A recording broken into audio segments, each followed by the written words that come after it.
Saudara, Candi Borobudur masuk dalam destinasi pariwisata super prioritas. Penataan terus dilakukan untuk menjaga situs warisan budaya dunia tersebut.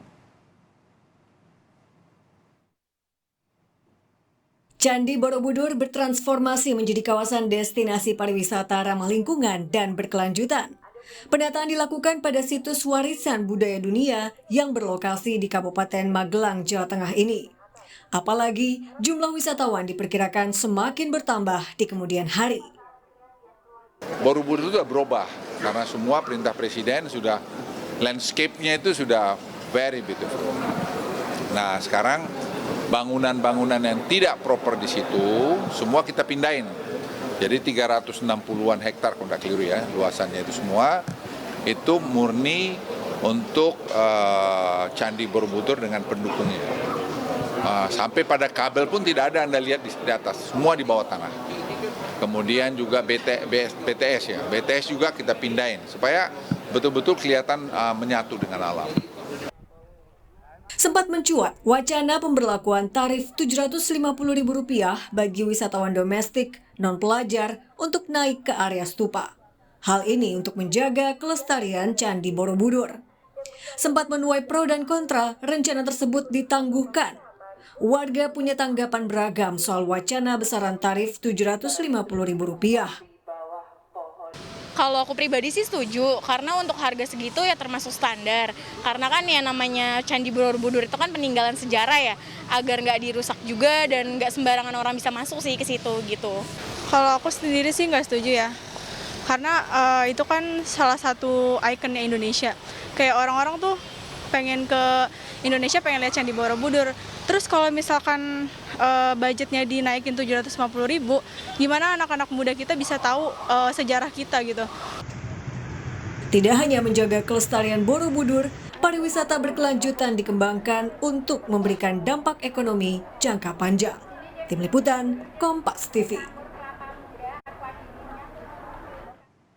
Yang lebih jauh membahas soal pariwisata Candi Borobudur, kita akan berbincang dengan Usman Kansong, Direktur Jenderal Informasi dan Komunikasi Publik Kementerian Komunikasi dan Informatika, dan Vincentius Jemadu, Deputi Pengembangan Destinasi dan Infrastruktur Kementerian Pariwisata dan Ekonomi Kreatif. Selamat malam Bapak-Bapak.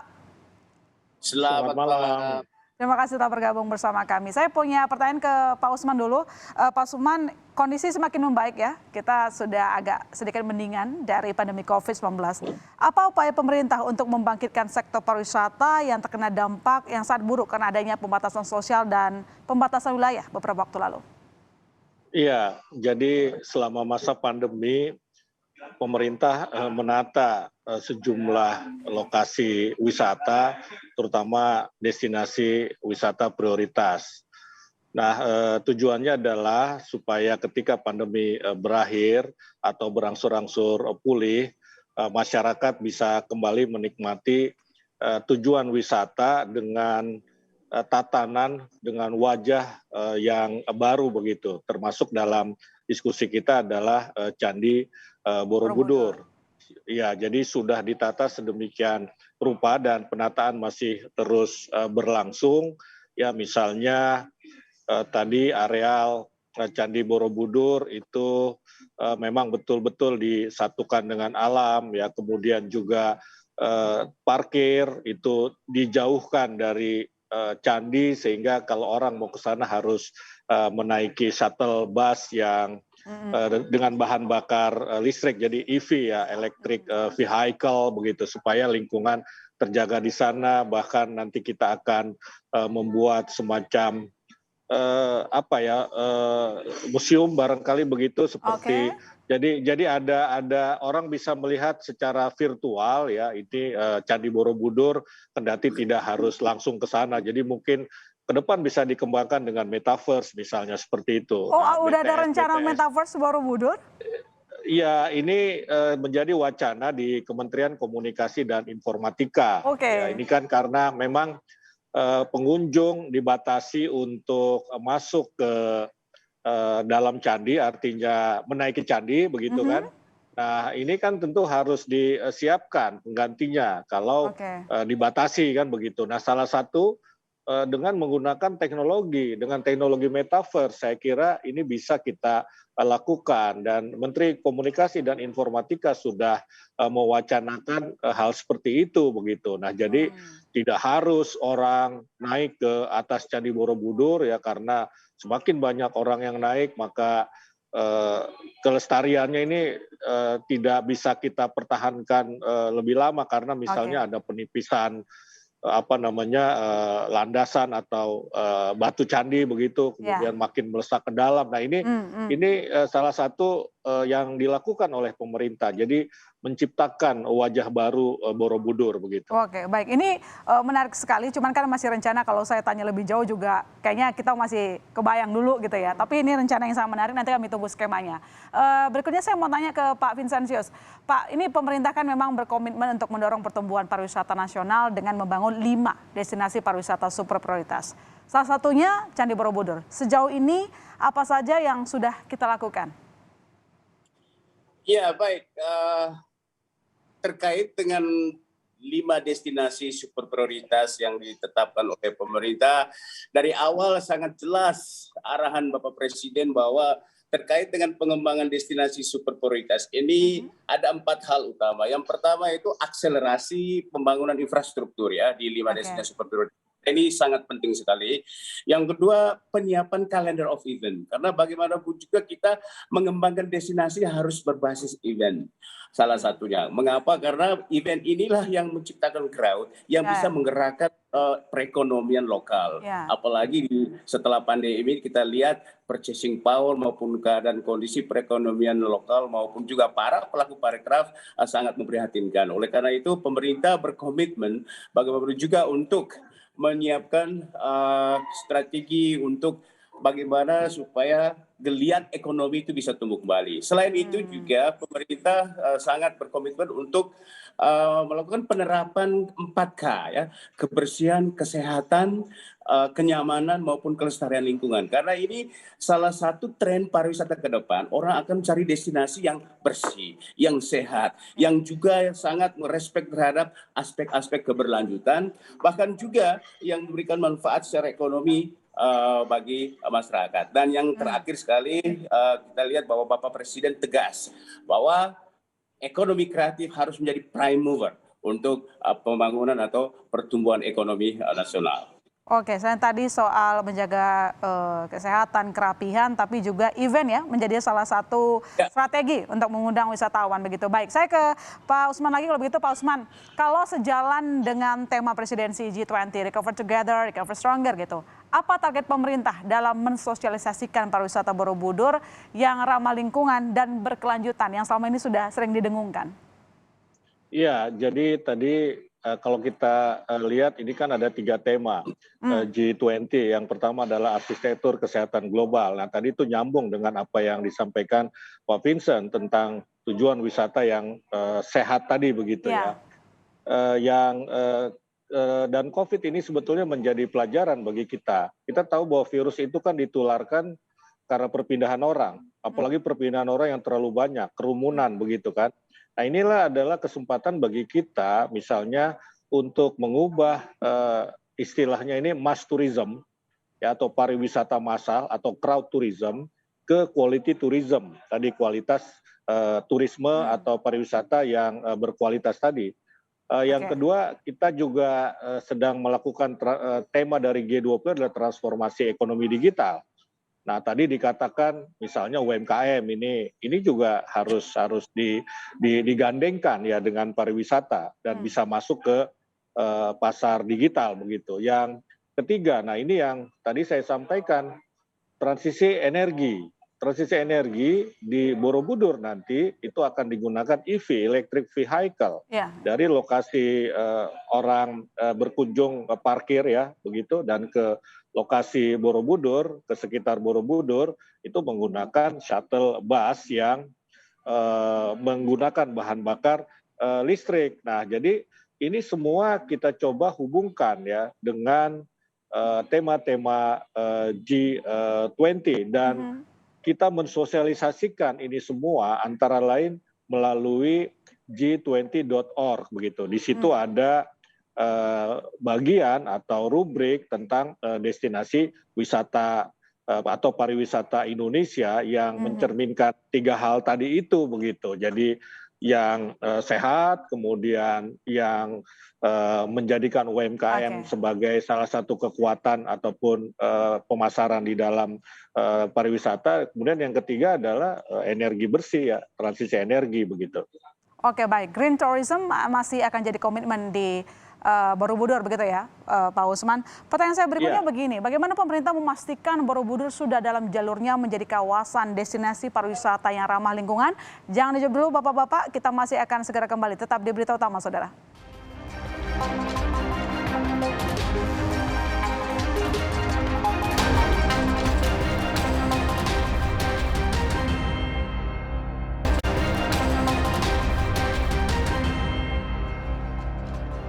Ya, kita lanjutkan dialog kita. Saya ke Pak Vincentius. Pak, pertanyaannya begini, bagaimana pemerintah bisa memastikan kalau Borobudur sudah dalam jalur menjadi kawasan destinasi pariwisata yang ramah lingkungan dan berkelanjutan, baik dari sisi pariwisata maupun ekonomi kreatif? Iya, benar sekali bahwa ini kan aspek sustainability atau gerakan sustainability ini kan memang global trend ya. Dan kalau kita lihat bahwa 5 destinasi super prioritas memang kita arahkan memang untuk menjadi destinasi yang betul-betul sustainable, yang betul-betul green.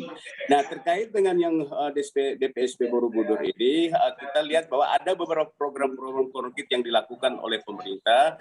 Yang pertama itu terkait dengan sampah. Sampah ini kan isu yang selalu menjadi topik atau trending di publik ya. Oleh karena itu Kemenparekraf berusaha untuk hadir dengan berbagai program untuk terkait dengan pengelolaan sampah.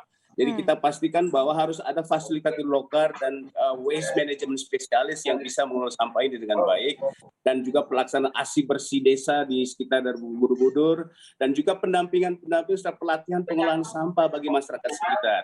Ini sangat penting sekali supaya mereka teredukasi dan punya kesadaran tinggi untuk memiliki kesadaran akan destinasi yang bersih. Selain itu juga kita lihat bahwa selama ini kan crowd itu berkumpul di Borobudur. Nah, Kemenparekraf berusaha untuk mendistribusikan crowd itu dengan pengembangan desa-desa wisata di sekitar Candi Borobudur ini. Mengapa? Karena kita juga ingin pastikan bahwa Borobudur ini bisa juga memberikan dampak ekonomi yang betul-betul tepat sasaran, tepat manfaat, dan tepat waktu. Dan kita lihat bahwa sekarang dengan adanya travel pattern bahwa begitu mereka turun dari pesawat bandara, terus mereka akan melalui beberapa objek wisata sebelum ke Borobudur atau setelah dari Borobudur, mereka juga akan mengunjungi desa-desa wisata, bahkan ada yang nginap di homestay. Nah, ini suatu ekosistem pariwisata yang bisa memberikan dampak perekonomian yang begitu besar terhadap masyarakat. Ini wajah Borobudur lagi disiapin gitu ya? Ya, dan itu juga kami juga pastikan bahwa desa-desa wisata yang ada di sekitar Borobudur itu sudah tersertifikasi dengan aspek sustainability. Lantas gini Pak, apa yang perlu masyarakat pahami soal pengembangan pariwisata Borobudur berkualitas dan berkelanjutan? Iya, kita harus ingat bahwa ada nilai-nilai utama yang kaitannya dengan kualitas. Pertama, terkait dengan value added itu adalah dampak ekonomi bagi masyarakat. Kita harus pastikan juga bahwa kue pariwisata ini harus dinikmati juga oleh masyarakat. Oleh karena itu, Kementerian Pariwisata dan Ekonomi Kreatif dengan berbagai program-program unggulannya seperti desa wisata ya, desa wisata ini sangat-sangat efektif sekali untuk mendorong bahkan untuk mengedukasi dan meningkatkan kesadaran masyarakat terkait pentingnya pariwisata dan ekonomi kreatif ini bagi perekonomian baik lokal maupun juga secara regional nasional. Oke, lantas apa pesan dari pemerintah kepada masyarakat Indonesia dalam upaya mengenjot pariwisata ekonomi kreatif di kawasan Candi Borobudur? Iya, khusus untuk Candi Borobudur kita harus pahami bahwa ini adalah suatu atau satu-satunya ada di dunia. Dan apa yang kita lakukan sekarang itu merupakan legasi para anak, cucu, dan cucu kita di masa depan. Oleh karena itu, sedini mungkin kita harus tanamkan kesadaran dan edukasi kepada masyarakat bahwa ini adalah aset yang kita harus jaga, kita harus lindungi, pelihara, dan juga kita harus apresiasi. Oleh karena itu semua aktivitas kita yang terkait dengan Borobudur harus pastikan bahwa kita memang harus mengikuti beberapa konsep-konsep keberlanjutan itu. Oke, baik. Saya ke Pak Usman. Pak Usman, sejalan dengan arahan Presiden di sektor komunikasi dalam Inpres nomor 9 tahun 2015, Kominfo di bawah Ditjen IKP bertugas sebagai pengampu Government Public Relation. Apa upaya Kemenkominfo dalam menjalankan Inpres tersebut? Ya, dalam kaitannya dengan pariwisata, tentu saja Kementerian Komunikasi dan Informatika dalam hal ini ya Ditjen IKP ini bertugas mengorkestrasi komunikasi publik terkait dengan pariwisata. Dalam mengorkestrasi kita tentu saja harus bersinergi, berkoordinasi dan melakukan konsolidasi dengan berbagai kementerian dan lembaga yang menjadi stakeholders pariwisata. Misalnya dalam konteks Candi Borobudur ini, kita Kominfo berkoordinasi dengan Kementerian Pariwisata, kemudian juga Kementerian BUMN ya karena pengelolaan wisata di Borobudur itu di bawah TWC, ya kemudian juga dengan Kementerian Pendidikan, Kebudayaan dan Ristek, ya karena unsur kebudayaannya, cagar budaya itu menjadi urusan Kemendikbud begitu. Nah, kita mengintegrasikan komunikasi publiknya dan menyampaikan kepada masyarakat secara komprehensif, secara menyeluruh tentang wajah baru Borobudur untuk pariwisata berkualitas dan berkelanjutan. Kira-kira seperti itu. Oke, Pak Usman, saya sedikit mau follow up ya soal ini 22 menara telekomunikasi sekitar TWC Borobudur katanya mau ditata ulang. Nah, sampai sekarang udah sampai mana kira-kira? Oh ya, kita sudah memetakan jadi atas arahan Presiden, penataan ulang itu harus mencakup dua hal. Pertama, layanan quality of service telekomunikasi harus tetap baik. Nah, ini satu. Yang kedua, kepentingan cagar budaya dan industri pariwisata di Borobudur sebagai salah satu dari 5 destinasi pariwisata super prioritas ini juga harus menjadi persyaratan utama. Ya, persyaratan utama. Kenapa? Ya karena tadi terkait dengan katakanlah view, pemandangan begitu kan. Ya jangan sampai kemudian ini merusak orang yang ingin menikmati nggak instagramable gitu ya? Iya betul, menikmati pariwisata Borobudur, tetapi tadi tantangannya bagaimana layanan telekomunikasi juga tetap prima begitu kan? Ya jangan sampai kita geser, tetapi kemudian di situ hilang jaringan internet, jaringan telekomunikasi. Jadi dua hal ini dan saya kira ini bisa kita lakukan dengan segera karena teknologi sekarang ini kan sudah maju begitu ya. Ya, BTS tidak perlu besar-besar menaranya, tidak perlu tinggi-tinggi. Sekarang misalnya kita bisa memakai teknologi fiber optik juga, ya, yang bawah laut misalnya. Ini bisa kita tarik juga ke wilayah beberapa wilayah pariwisata begitu. Oke, baik kita tunggu nanti realisasinya. Saya ke Pak Vincenzius karena kita tadi ngomongin bahwa Borobudur menjadi green tourism gitu ya. Nanti temanya seberapa optimis apa pemerintah bahwa dengan skema tersebut nanti Borobudur jadi makin ramai misalnya? Ya, kami dari Kemenparekraf dan pemerintah pada umumnya sangat optimis. Mengapa? Karena kita lihat bahwa masyarakat kita juga kan sudah semakin cerdas dan pengaruh media sosial dan juga tren global yang informasinya real time. Saya kira masyarakat Indonesia juga ke depannya ini akan semakin aware bahwa memang aspek keberlanjutan ini adalah suatu hal yang bisa memberikan kesejahteraan. Kita ingat prinsip bahwa the more we preserve, the more we get the welfare atau kesejahteraan. Jadi semakin dilestarikan, semakin mensejahterakan. Ini tentu prinsip-prinsip yang harus kita tanam teruskan kepada masyarakat dengan menjaga Borobudur ini. Baik, kita tunggu nanti wajah baru Borobudur yang lagi didandanin supaya makin cantik, makin banyak wisatawan ke sana. Terima kasih Pak Usman, terima kasih Pak Vincenzius telah bergabung bersama kami. Selamat malam, selamat kembali bertugas.